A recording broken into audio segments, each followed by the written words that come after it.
അഷ്റഫുൽ ഖൽഖ് മുഹമ്മദുർ റസൂലുള്ളാഹി സ്വല്ലല്ലാഹു അലൈഹി വസല്ലമ തങ്ങൾക്ക് ജഹ്ലി എന്ന് പറയുന്ന ഇരുട്ട് അവിടത്തേക്ക് അടുത്തു വരാത്ത വിധം ആ ഇരുട്ട് മുഴുവനും ഓടി ഒളിക്കുന്ന വിധത്തിൽ അവിടുത്തെ ഹൃദയത്തിൽ അല്ലാഹു തആല അറിവ്,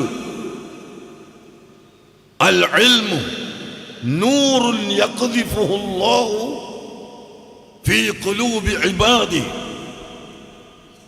അല്ലാഹുവിൻ്റെ അടിമകളുടെ ഹൃദയത്തിൽ അല്ലാഹു ഇട്ടുകൊടുക്കുന്ന ഒരു പ്രകാശമാണ് ഇൽമ്. അൽ ഇൽമു നൂറുല്ലാഹി ഹഖ്ഖാ, ഇൽമ് അറിവ് അത് അല്ലാഹു തആല കൊടുക്കുന്ന പ്രത്യേക വെളിച്ചമാണ്. ആ വെളിച്ചം നബി സല്ലല്ലാഹു അലൈഹി വസല്ലമ തങ്ങളുടെ